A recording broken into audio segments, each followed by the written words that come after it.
नमस्कार दोस्तों, आप सभी का बहुत बहुत स्वागत है एमआर ट्रेडिंग एकेडमी में।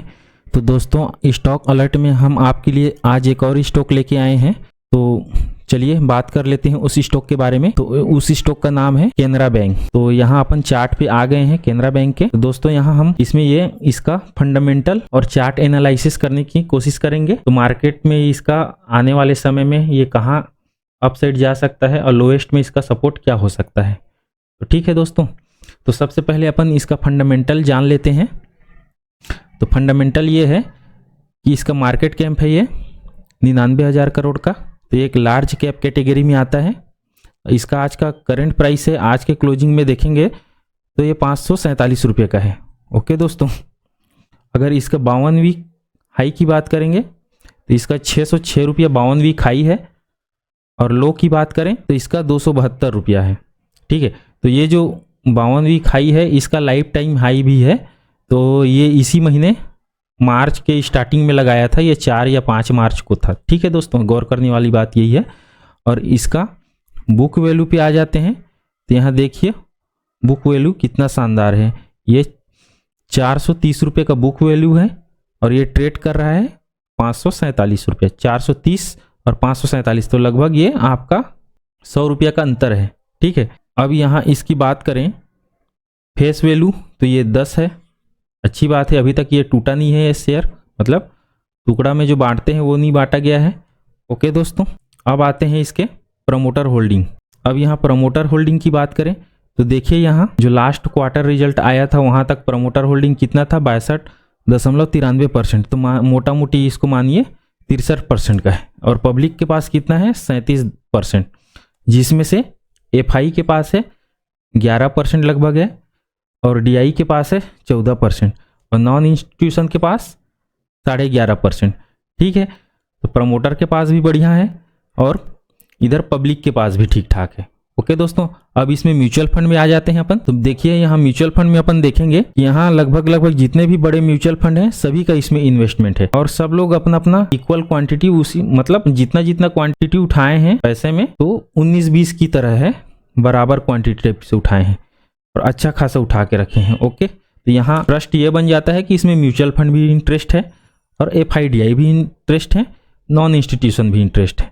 ठीक है दोस्तों, अब इसके आ जाते हैं फाइनेंशियल पे। अगर ईयरली प्रॉफिट की बात करें, ईयरली टू ईयरली, तो आप मार्च क्लोजिंग है तो ईयरली का बता रहा हूँ, क्वार्टरली नहीं बता रहा हूँ।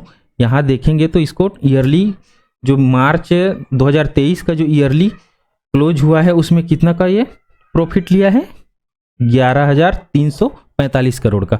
अगर उससे पहले जाए मार्च 22 में तो 6,158 करोड़ का। तो यहाँ ग्रोथ लगभग डबल हो चुका है यहाँ। ठीक है दोस्तों, ये साफ दिख रहा है। उससे पहले जाएंगे मार्च 21 का जाएंगे तो ये 3,000 लगभग है। तो हर ईयरली क्वार्टर में इसका ग्रोथ डबल होते जा रहा है, 3,000 से 6,000, 6,000 से ये 11,000 आ गया। ठीक है, तो ये एक चीज़ अच्छा है कि भाई कोई भी कंपनी या कोई भी स्टॉक लेते हैं तो कंपनी का ग्रोथ कैसा हो रहा है ये देखा जाता है। तो यहाँ पे देखेंगे तो ये एक अच्छा है कि ग्रोथ लगभग दुगुना होते जा रहा है। यहाँ प्रॉफिट मान के चलिए, तो प्रॉफिट और ग्रोथ ठीक है। अब आ जाते हैं इसके चार्ट पे। यहाँ तक तो समझ में आ गया अपने को।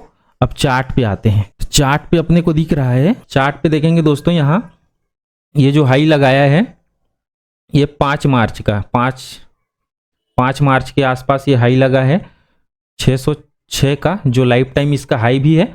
अब वहाँ से जो भी थोड़ा सा बैंकिंग सेक्टर में जो गिरावट आ रहा था, ये भी पब्लिक सेक्टर बैंक है, गवर्नमेंट का है, तो वहाँ से जैसे एसबीआई में थोड़ा सा वो आ रहा था ना ये हफ्ता में, तो उसी तरह से इसमें भी थोड़ा सा फॉल आया और हम लोग वेट कर रहे थे कि एक सपोर्ट से ये बाउंस बैक करता है कि नहीं करता है। ठीक है, तो सपोर्ट का आपको एक बार दिखा दूं मैं।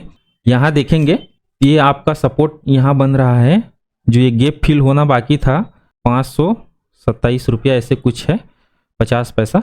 तो यहाँ ये आके एग्जैक्ट यहाँ को गैप फिल करने की कोशिश किया है, फिलहाल 2 पॉइंट से छूट गया है तो इसको तो गैप फिल ही मानेंगे। अगर ये 20-50 पॉइंट से ऊपर छूटता तो इसको कवर करने के लिए एक बार फिर आएगा ये सोचते। तो ये लगभग गैप फिल हो गया है ये समझिए। और वहीं से देखिए गैप फिल करके फिर से ये वी शेप रिकवरी देने की कोशिश किया है। तो हमने यही देखा था इसमें स्टॉक में कि कब ये सपोर्ट को रिस्पेक्ट करता है कि नहीं करता है और यहाँ से ऊपर आता है कि नहीं आता है। ठीक है दोस्तों, तो ये एक हमारा कंफर्मेशन हो गया है कि मार्केट अपने सपोर्ट को रेस्पेक्ट किया है और यहाँ से ऊपर आ रहा है। अब यहाँ से आप देखेंगे तो ये 547 पे क्लोजिंग मिला है और अप साइड में आपका कहाँ का 6 लाइफ टाइम हाई इसका है 606 रुपया।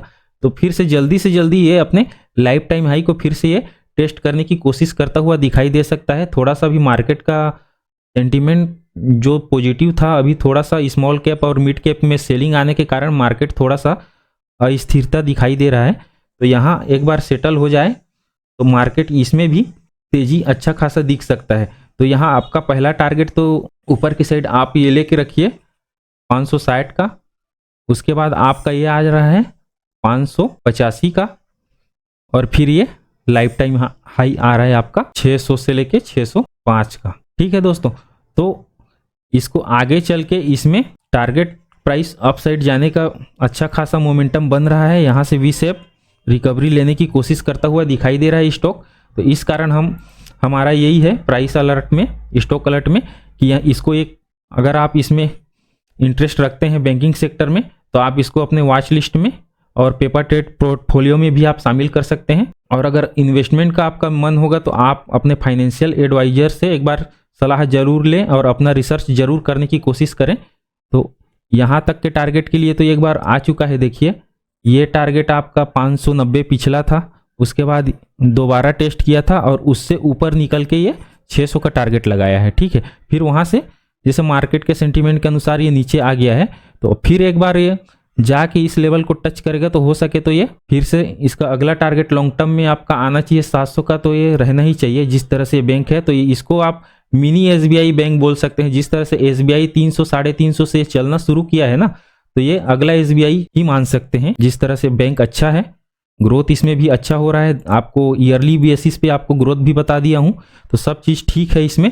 अब नीचे के लिए एक बार यहाँ का सपोर्ट का नीचे जो मेन सपोर्ट था अपना, इसको भी ध्यान में रखिएगा, जो 527 के आसपास है। उसके बाद अगर ये देखेंगे तो अगला 500 पे है। तो ये दो सपोर्ट अपने को ध्यान में नीचे रखना है। ओके, तो फिलहाल यहाँ से रेस्पेक्ट करके ऊपर निकल गया है। अगर नीचे आता है तो ये 500 के आसपास एक अच्छा खासा सपोर्ट है। तो ये दो सपोर्ट आपको याद में रखना है। ठीक है दोस्तों, ओके दोस्तों, फिर मिलते हैं अगला कोई स्टॉक लेके। आज के लिए इतना ही, धन्यवाद।